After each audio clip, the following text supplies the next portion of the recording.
Hello students. बच्चों, मैंने आपको लास्ट वीडियो में ये रस पढ़ा दिए थे, एक्सप्लेन भी किए थे। मिस रीडिंग ज़्यादा कराई थी, एक्सप्लेन कम किया था। अब थोड़ा सा मैं एक्सप्लेन करती हूँ, डीपली समझ लीजिए, ध्यान दीजिए। एग्जाम्पल भी बताऊँगी तो उन्हें ध्यान से समझ लीजिए, जिससे आसानी हो जाएगी आपको रस याद करने में। तो बच्चों, रस मैंने बताए थे, आपसे कहा था कि रस या कुछ विद्वानों ने 9 बताए हैं, कुछ ने 10 बताए हैं और कुछ ने 11 बोले हैं। सबसे पहला रस आता है श्रृंगार रस। श्रृंगार रस जब नायक नायिका के मन में एक दूसरे के प्रति प्रीत उत्पन्न होकर विभाव, अनुभाव तथा संचारी भावों के योग से स्थायी भाव रति जागृत होता है तो वहाँ श्रृंगार रस कहता है।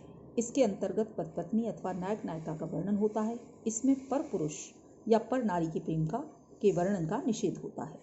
बच्चों, श्रृंगार रस अन्य सभी रसों की अपेक्षा अधिक व्यापक है, इसलिए इसे रसराज कहा जाता है। कभी क्वेश्चन आ जाता है कि रसराज किससे कैसा कौन सा रस कहलाता है, तो श्रृंगार रस ही रसराज कहा जाता है। श्रृंगार रस के 2 भेद हैं, संयोग श्रृंगार और वियोग श्रृंगार। तो सबसे पहले संयोग श्रृंगार को पढ़ाएंगे। संयोग श्रृंगार जहाँ नायक नायिका के मिलन का वर्णन होता है वहाँ संयोग श्रृंगार होता है। जैसे तन संकोच मर्म परब उछाहू, गूढ़ प्रेम लख परहन काहू, जाय समीप राम छवि देखी, रही जन कुंवरी चित्र अनुरेखी। तो यहाँ सीता स्वयंवर का वर्णन है, जहाँ राम और सीता की जो चितवन है, यानी राम और सीता को देखते हैं, सीता राम को देखती हैं। तो एक दूसरे के प्रति देखते हुए एक दूसरे की में ही लीन हो जाते हैं। उन्हें यही भी याद नहीं रहता कि वो सभा में खड़े हुए हैं, इसलिए यहाँ संयोग श्रृंगार है। दूसरा उदाहरण है विरह का जलजात जीवन, विरह का जलजात वेदना में जन्म, करुणा में मिला आवास। सॉरी बच्चों, ये इसका वियोग रस का उदाहरण है, ये संयोग श्रृंगार का उदाहरण नहीं है। संयोग श्रृंगार का और उदाहरण आपको मैं बताती हूँ। तारासी तरुणता में ठाड़ी झिल मिलात होती, मोतिन की ज्योति मिल्यो मल्लिका को मकरंद, आरसी से अंबर में आभासी उजारी लगे, प्यारी राधिका को प्रतिबिंब सो लगत चंद। यानी चांदनी रात में राधा कृष्ण के प्रेम का वर्णन इसमें दिया गया है, इसलिए यहाँ संयोग श्रृंगार है। दूसरा है पायन नूपुर मंज बजे, कट किंकिन के धुनि की मधुराई, सांवरे अंग लसे पटपीत, ये हुल से वनमाल सुहाई। श्री कृष्ण के सौंदर्य का वर्णन है, जिन्हें देखकर राधा के मन में प्रेम उत्पन्न हुआ है, तो इसलिए यहाँ संयोग श्रृंगार है। दूसरा आता है बच्चों वियोग श्रृंगार। वियोग श्रृंगार में जहाँ नायक नायिका के वियोग का वर्णन होता है वहाँ वियोग श्रृंगार का वर्णन, जहाँ नायक नायिका के वियोग का वर्णन होता है वहाँ वियोग श्रृंगार होता है। इसका स्थायी भाव भी रति है। जैसे प्रीत नदी में पाँव न बोर्यो, दृष्टि न रूप परागी, सूरदास अबला हम भूरी, गुर चाटी ज्यों पागी। सूरदास का पद है जो आपको मैं पढ़ा चुकी हूँ। इसके अलावा भी और अगला उदाहरण है विरह का जलजात जीवन, विरह का जलजात वेदना में जन्म, करुणा में मिला आवास, अश्रु सुनता दिवस इसका, अश्रु गिनती रात, जीवन विरह का जलजात। अर्थात यहाँ वियोग श्रृंगार है। वियोग श्रृंगार में और भी एग्जाम्पल हैं आपके वियोग श्रृंगार के। जैसे मनक्रम वचन नंद नंदन और यह दृढ़ कर पकड़ी, जागत सोवत स्वप्न दिवस निष्कान कान जकरी। गोपियाँ श्री कृष्ण के प्रेम में, उनके वियोग में इतनी परेशान है कि वो सोते जागते रात दिन काना काना ही पुकारती हैं, इसलिए यहाँ वियोग श्रृंगार है। अगला आता है बच्चों हास्य रस। हास्य रस ध्यान दीजिए, किसी व्यक्ति या पदार्थ की असाधारण आकृति, विचित्र वेशभूषा, अनोखी बातों या चेष्टाओं से हृदय में जो विनोद या हास्य उत्पन्न होता है वहाँ हास्य रस की उत्पत्ति होती है। जब हम किसी की ऐसी बातों को सुनते हैं, कभी कभी ऐसा होता है कि कोई गीत ऐसा गाया जाता है, किसी गीत को सुनने में हंसी आती है, या कोई काव्य पाठ ऐसा करता है तो उसे सुनकर हंसी आती है, तो वहाँ हास्य रस होता है। जैसे बूढ़ा बोला वीर रस, मुझसे पढ़ा न जाए, कहीं दांत का सेट ही नीचे ना गिर जाए। तो यहाँ पढ़ के ही उसे हंसी आ रही है, इसलिए यहाँ हास्य रस है। हास्य रस का और भी उदाहरण है गोपियाँ कृष्ण को बाला बना, वृषभावन के भवन चली मुस्काती, वहाँ उसके निज सजन बता, रही उसके गुणों को बतलाती। स्वागत में उठ राधा ने ज्यों निज कंठ लगाया, तो वे थी ठठाती, होली है होली कह के तभी सब भेद बताकर खूब हंसाती। यानी वृषभान जी के भवन में राधा के पास कृष्ण को गोपी बनाकर राधा की सखियां गोपियां ले जाती हैं और वहाँ कृष्ण के साथ को गोपी बताकर राधा के पास ले जाती हैं। राधा उनका आलिंगन करती हैं, तो आलिंगन जब से करती हैं तो सखियां हंसने लगती हैं, इसलिए यहाँ ये हास्य रस है। अगला उदाहरण है बच्चों, अगला रस आता है करुण रस। करुण रस अर्थात जब हमारी प्रिय या मनचाही वस्तु के नष्ट होने या उसका अनिष्ट होने पर हृदय में जो शोक से भर जाता है, हमारे मन में बहुत दुख होता है, तब वहाँ करुण रस जागृत होता है। जैसे मेरे हृदय के हर्ष हा अभिमन्यु तू अब है कहाँ। तो यहाँ ये करुण रस है। दूसरा है करुण रस का उदाहरण, शोक विकल सब रोबहि रानी रूप शील बर तेज बखानी। यहाँ जब राजा दशरथ का देहांत हो गया है, स्वर्गवास हो गया है, तो उस समय भगवान राम वन चले जाते हैं। बाद में राजा दशरथ का स्वर्गवास हो जाता है, तो रानियाँ बहुत ही दीन मलिन हो जाती हैं। उनके शोक के कारण वो राजा दशरथ की ओर बार बार देख कर रोती हैं, विलखती हैं और बहुत ही दीन लगती हैं, इसलिए यहाँ करुण रस है। दूसरा है बच्चों रौद्रस। रौद्रस में देखिए हानि करने वाले व्यक्ति आलम्बन, हानि करने वाला व्यक्ति कौन होता है? आलम्बन। आलम्बन के कारण या किसी व्यक्ति द्वारा दूसरे व्यक्ति का अपमान करके या भोजन आदि की निंदा करने से जो क्रोध उत्पन्न होता है उसे रौद्रस कहते हैं। जैसे रौद्रस का उदाहरण देखिए, उस काल मारे क्रोध के तन कांपने उसका लगा, मानो हवा के जोर से सोता हुआ सागर जगा। तो यहाँ कौन सा रस है? यहाँ रौद्रस का उदाहरण है। ये रौद्रस है क्योंकि यहाँ क्रोध का वर्णन आया है, इसलिए यहाँ रौद्रस है। आगे है बच्चों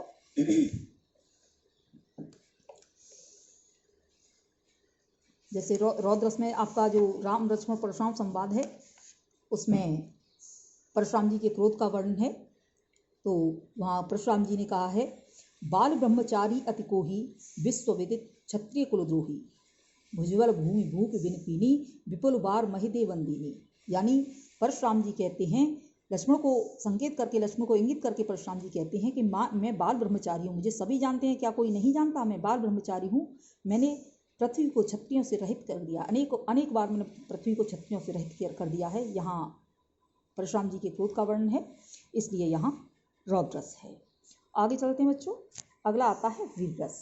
वीर रस में जब किसी वाक्य या रचना से वीरता जैसे स्थायी भाव की उत्पत्ति होती है तो वहाँ पर वीर रस होता है, जिसका स्थायी भाव उत्साह होता है। जैसे मैंने आपको ये दिखाई दे रहा होगा आपको, वीर तुम बढ़े चलो, धीर तुम बढ़े चलो, सामने पहाड़ हो सिंह की दहाड़ हो, तुम निडर डरो नहीं, तुम निडर डटो नहीं, वीर तुम बढ़े चलो, धीर तुम बढ़े चलो। इसके बाद अगला है लखन कहा हमरे जाना सुनहु छुअत टूट रघुपति न दोसु, मुनि बिनु काज करिय कतरोसु, बोले चितय परस की उरा।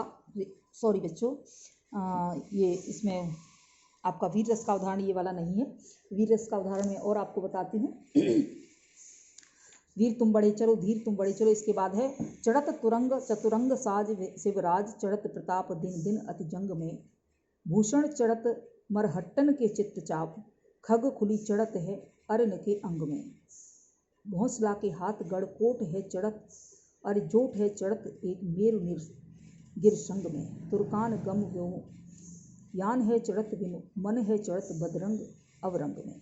यहाँ औरंगजेब और तुरक जो राजा था आलम्बन विभाव है, जबकि शत्रु का मार जाना, मर जाना उद्दीपन विभाव है। घोड़ों का चढ़ना, सेना सजाना, तलवार चलाना आदि अनुभाव हैं, और उग्रता, क्रोध, चाव, हर्ष, उत्साह इत्यादि संचारी भाव हैं। इसलिए इन पंक्तियों में वीर रस है। आगे आते हैं बच्चों,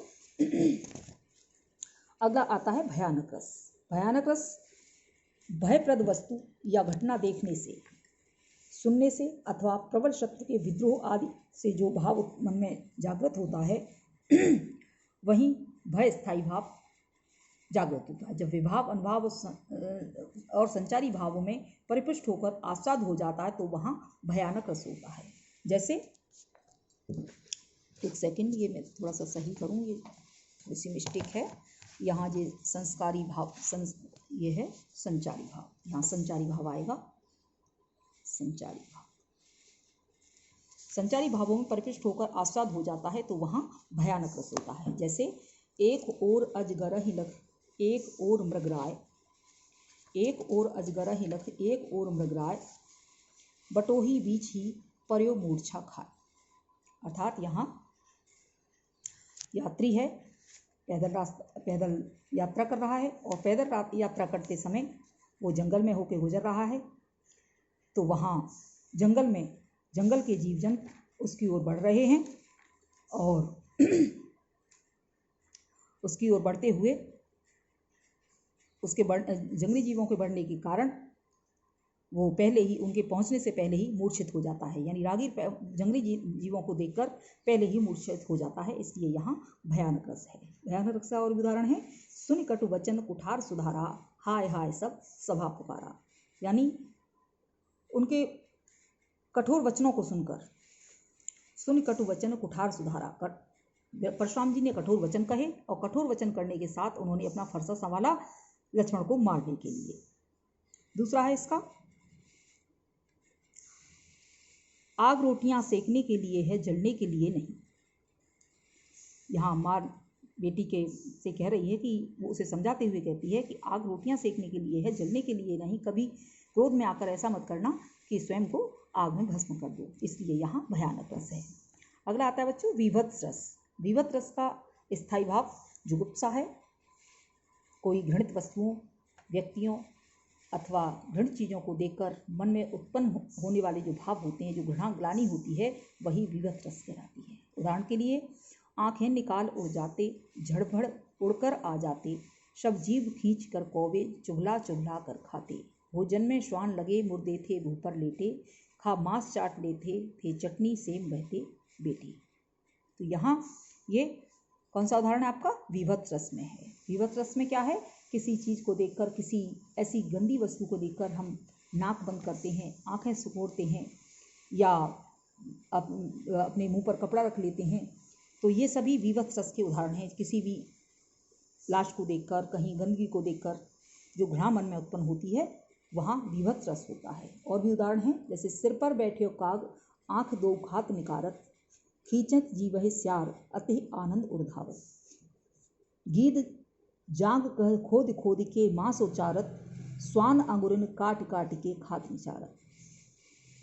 तो यहाँ क्या है? यानी लाशें पड़ी हुई हैं, कौए उनकी आँखों को नोच नोच कर खा रहे हैं, जो गिद्ध हैं वो भी उनके मांस को नोच कर खा रहे हैं, तो इसलिए यहाँ विभत्स रस है, जिसका स्थायी भाव जुगुप्सा है, घृणा है। अगला आता है बच्चों अद्भुत रस। अद्भुत रस अर्थात जब व्यक्ति के मन में विचित्र अथवा आश्चर्यजनक वस्तुओं को देखकर जो विस्मय आदि भाव उत्पन्न होते हैं, जो आश्चर्यचकित हम हो जाते हैं, विस्मय भाव उत्पन्न होते हैं, उसे ही अद्भुत रस कहा जाता है। अद्भुत रस में यहाँ उदाहरण है अद्भुत रस का, देख यशोदा शिशु के मुख में सकल विश्व की माया, क्षणभर को वह बनी अचेतन, हिल न सकी कोमल काया। यानी कृष्ण के मुख में ब्रह्मांड को देखकर यशोदा अचेतन सी खड़ी हो गई, ठगी सी खड़ी हो गई। वो उनमें किसी प्रकार का कोई मूवमेंट नहीं होता, वो ना हिलती डुलती, कुछ नहीं करती, केवल देख को मुंह पे उंगली रखकर मुंह फाड़ के खड़ी की खड़ी रह जाती हैं। वो ये कृष्ण को देखती हैं, वो यही भूल जाती हैं कि कृष्ण के मुख को देख रही हैं या वो किसी अन्य वस्तु को, पूरे ब्रह्मांड को देख रही हैं। इसमें और भी उदाहरण है बच्चों आपके अद्भुत रस के, और भी उदाहरण मैं आपको बताती हूँ। जैसे गोपों से अपमान जान अपना क्रोधांत होके तभी, की वर्षा वज्र इंद्र सल ने चाहा डुबाना सभी, यों ऐसा गिरिराज आज कर ले ऊंचा उठा के अहो, जाना था किसने कि गोप शिशु ये रक्षा करेगा कहो। यानी जिस समय इंद्र ने ब्रजमंडल को डुबोना चाहा था बरसात में, तो कृष्ण ने अपनी कनिका उंगली पर गिरिराज पर्वत को उठा लिया था, तो उसको देखकर जो विस्मय हुआ है, उसी का वर्णन इसमें कहा गया है। अगला है, चकित हुआ था तब देख मोर जोड़ी क्यों, नृत्य करती थी जो सुध बुध भूल कर, साथ उसके था एक नृत्य सर्व भी, प्रवृत्तिगत युग वैर भाव से रहित। तो यहाँ भी अद्भुत रस का वर्णन है, क्योंकि चकित शब्द आया है, चकित शब्द से भी स्पष्ट हो रहा है कि यहाँ अद्भुत रस का वर्णन है। तो इस अद्भुत रस का स्थायी भाव विस्मय होता है। अगला है बच्चों शांत रस। शांत रस भक्ति रस्म के अंतर्गत भी आता है, लेकिन फिर भी मैं अलग इसका आपको ये एग्जाम्पल दूंगी। शांत रस जहाँ मानसिक शांति, सांसारिक विरक्ति, ईश्वर भक्ति आदि का वर्णन होता है, वहाँ शांत रस होता है। जैसे शांत रस में एक भरोसे एक बल, एक आस विश्वास, सॉरी बच्चों, ये अगला उदाहरण है। जब मैं था तब हरे नहीं, अब हरे है मैं नाही, सब अंधियारा मिट गया जब दीपक दिखा माही। तो ये शांत रस का उदाहरण है। शांत रस का स्थायी भाव है निर्वेद। दूसरा है बुद्ध का संसार त्याग, क्या भाग रहा भूभार देख, तू मेरी ओर निहार देख, मैं त्याग चला निस्सार देख, अटकेगा मेरा कौन काम, जो क्षण भंगुर्भव राम राम। तो यहाँ भगवान बुद्ध के ने जब संसार त्यागा था, उन्होंने संन्यास ग्रहण किया था, उसका वर्णन है, इसलिए यह शांत रस है जिसका स्थायी भाव है निर्वेद। आगे चलते हैं बच्चों। इसके बाद आता है वात्सल्य रस। वात्सल्य रस जैसे मैंने आपको पहले भी बता चुकी हूँ, माता का पुत्र के प्रति प्रेम, बड़ों का छोटों के प्रति प्रेम, गुरु का शिष्यों के प्रति प्रेम उमड़ता है, तो वहाँ वात्सल्य रस होता है।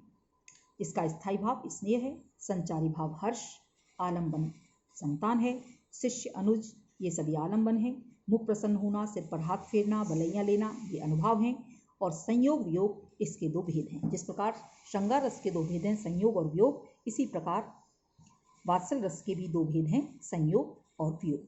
तो संयोग में है, जहाँ संयोग रूप में स्नेह उमड़ता है, वहाँ संयोग वत्सल होता है। उदाहरण, किलकत कान कुटुरवन यावत, मणिमय कनक नंद के आंगन, बिंब पकड़वे धावत। यानी जो कृष्ण हैं नंद के आंगन में घूम रहे हैं, अपनी परछाई को पकड़ रहे हैं, उन्हें देख देख कर माता यशोदा बहुत प्रसन्न हैं, उनकी बलैयाँ लेती हैं, उनको प्रेम करती हैं, प्यार करती हैं, उसे उठाकर गोद में सीने से लगा लेती हैं। दूसरा उदाहरण है, सोहित कर नवनीत लिए, घुटुरन चरत रेन तन मंडित, मुख दध लेप किए। यानी हाथ में माखन लिए कृष्ण घुटनों के बल चल रहे हैं और मुख पर माखन लिपटा हुआ है, जिसे देखकर माँ यशोदा बहुत ही प्रसन्न है, बहुत खुश हैं। दूसरा है वियोग वत्सल, जहाँ वियोग रूप में प्रेम अनुराग उमड़ता है, वहाँ वियोग वत्सल होता है। यानी बच्चे दूर चले जाते हैं माता पिता से, या शिष्य दूर रहते हैं, जब शिष्य चले जाते हैं पढ़ने के बाद, तो गुरुओं को भी याद आती है उनकी। इसी प्रकार माता पिता से जब बच्चे दूर होते हैं तो उनके मन में जो प्रेम उत्पन्न होता है बच्चों के प्रति, तो वहाँ वात्सल्य रस होता है। जैसे संदेश देव की सो कहिए, हो तो धाय तुम्हारे सुत की कृपा करती रहिए। यानी माता यशोदा उनकी माँ देवकी के लिए संदेशा भेजती हैं कि मेरे अपने बच्चे का, मैं तो इसकी धाय माँ हूँ, तुम मेरे इस बेटे का ध्यान रखना, इस पर कृपा दृष्टि बनाए रखना। अब आता है बच्चों अगला भक्ति रस। भक्ति रस में जहाँ ईश्वर के प्रति प्रेम या अनुराग का वर्णन होता है, वहाँ भक्ति रस होती है।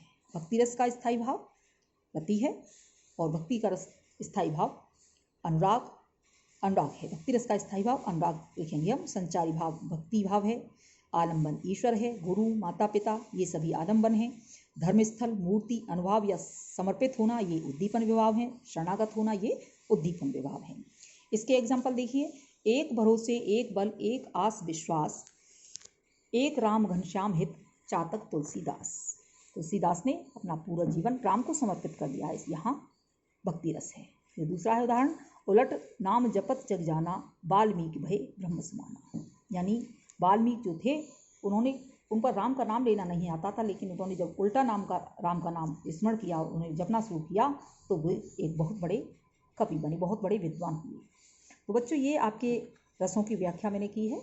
इसके अलावा इससे रिलेटेड जो भी क्वेश्चंस हैं वो मैं आपको PDF फाइल बना के फॉरवर्ड करूँगी, तो उसका वर्क आप अपनी नोटबुक में करेंगे, और वीडियो बार बार देख के बहुत अच्छे से सावधानी से देखेंगे, पढ़ने की कोशिश करेंगे, पढ़ के समझने की कोशिश करेंगे, और उसके बाद रस का जो वर्क है वो मैं PDF फाइल में फॉरवर्ड कर दूँगी, जिससे आप अपनी फेयर नोटबुक करेंगे। Okay, thank you student.